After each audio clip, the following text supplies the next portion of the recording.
नमस्कार, मेरा नाम है दिग्विजय सिंह। गुड रिटर्न्स पे आपका स्वागत है। हमारे साथ इस वक्त जोटा हेल्थ केयर के group CEO doctor Sujit Paul ji हैं। सर, आपका बेहद स्वागत है गुड रिटर्न्स पर। सबसे पहला सवाल सर, जेनरिक मेडिसिन जो इंडिया में अब तेज़ी से ग्रो कर रहा है, कैसे ट्रस्ट बढ़ रहा है हमारे जो आपके कंज्यूमर्स हैं, जो जेनरिक मेडिसिन की तरफ अब बढ़ रहे हैं, भरोसा कर रहे हैं, तो इस पे आप क्या कहना चाहेंगे? हमारे जो कंज्यूमर्स हैं they know that for Davaindia these are always very high quality generic medicine and whenever they consume this medicine उनको तो ये पता है कि they are getting healthier and fitter much more faster, so they are very very confident on our quality always. So अभी शहरी जो urban areas हैं वहाँ ट्रस्ट बढ़ा है, अवेयरनेस है, तो कंज्यूमर वहाँ बाय करने के लिए स्टोर्स पे जा रहे हैं। रूरल एरिया में किस तरह के डिमांड देख रहे हैं आप for generic medicine? So rural area में the demand have already started and हम लोग काफ़ी काम कर रहे हैं रूरल एरिया में। हम लोग ग्राम पंचायत के साथ काम कर रहे हैं, ताल्लुक में हम जाके काम कर रहे हैं। We are working in the interiors of village to make people understand the utility of high quality generic medicine. बहुत ज़्यादा न्यू एज टेक कितना यूटिलाइज कर रहे हैं फार्मा डिस्ट्रीब्यूशन में, स्पेशली एआई के टर्म में अगर बात करूं तो क्या आप भी उसको यूटिलाइज कर रहे हैं अपने डिस्ट्रीब्यूशन एक्टिविटी में? हम लोग एआई एंड ब्लॉकचेन इनिशिएट किया है टू यूटिलाइज, ताकि अगर if you have to have a patient somewhere where they are consuming the generic medicines, then moment the medicines are getting finished, then the refills can go through automatically as a trigger. There are multiple activities that we have initiated through AI, but it's work in progress always. अभी मैं जब pre Covid numbers देख रहा हूँ आपके stores के, तो वो डबल डिजिट में है, 79, 78 2019 में। आफ्टर कोविड पैंडेमिक के बाद से उसके जो नंबर्स है वो 200 प्लस हो गए। अभी करंट में अराउंड 1600 हैं। आपका क्या एम है, कितना आप अभी एक्सपेंशन पे काम कर रहे हैं इंडिया में? अगर मैं ग्लोबल एक्सपेंशन के बारे में भी थोड़ा डिटेल बताएं आप तो।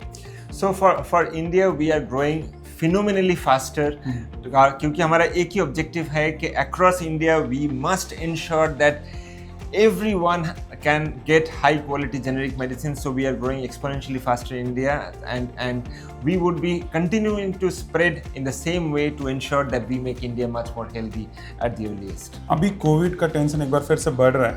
कोविड के नंबर्स बहुत एक्टिवली बढ़ रहे हैं अराउंड द वर्ल्ड। इंडिया में भी एक्टिव केसेस के बारे में कहें तो 100,000 करीब हैं। अभी कितना बड़ा कंसर्न लग रहा है हमारे लिए? क्या हम इसके लिए रेडी हैं? और जेनरिक मेडिसिन का इसमें कितना रोल रहेगा? I personally feel that India is always ready for this. India हमेशा तैयार थे, तैयार है और तैयार रहेंगे आगे भी। एंड सबसे महत्वपूर्ण चीज़ ये है कि this COVID strain, people should not really panic so much. It's only that we have to ensure enough amount of protections. We have to ensure masks. Otherwise, I think India, जैसे मैंने बताया, तैयार थे, तैयार है, और भारत कुछ भी हो जाए तैयार हमेशा रहेंगे। मेडिकल सेक्टर के लिए फार्मा, स्पेशली फार्मा की बात करें तो यूएस टैरिफ प्रपोज किया गया है। यूएस जो प्रेसिडेंट ट्रम्प हैं, 25% टैरिफ ऑन फार्मास्यूटिकल सेक्टर। आपके जब जेनरिक मेडिसिन में आप हैं, तो किस तरह का इम्पैक्ट देख रहे हैं, स्पेशली आपके लिए और इंडस्ट्री के लिए? I don't foresee too much of impact, because by the way our government of India is working, we are always in a foolproof situation under the leadership of our honorable Prime Minister. The fantastic leadership actually is driving to ensure that India is always protected and there is nothing to worry for any one of us in India. Generic medicine को लेकर awareness बढ़ी, उसमें एक बड़ा की role रहा कि government, जो करंट गवर्नमेंट है, उसने काफ़ी स्कीम पीएम भारतीय जन औषधि स्कीम जैसे लॉन्च किया। उन्होंने अवेयरनेस बढ़ा है। प्राइवेट प्लेयर्स में आप भी उस पर एक्टिवली काम कर रहे हैं। गवर्नमेंट के इनिशिएटिव से कितना इम्पैक्ट पड़ रहा है प्राइवेट प्लेयर्स के? बहुत ही बढ़िया। आई थिंक सरकार जिस तरह से काम कर रहे हैं भारतवर्ष में, this is the best government that we have actually seen. The way the government is working is phenomenal. और जिस तरह से सरकार प्रचार कर रहे हैं उनका जनौषधि stores, we are also trying to do it from the private level, because objective यही होता है कि देश should be more healthy. So government is trying the best they are in from their perspective. We are trying from our perspective, क्योंकि हम दोनों का मकसद सेम है कि India should be much more healthy, and that's what we are doing. Primary market में, IPO market की बात करूँ, आप एक्टिवली इस वक्त मीडिया अपीयरेंस आपका बहुत बड़ा है।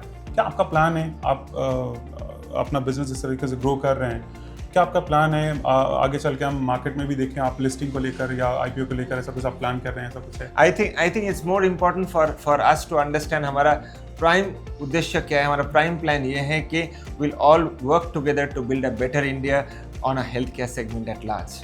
Thank you so much, sir. Thank you very much for your precious time.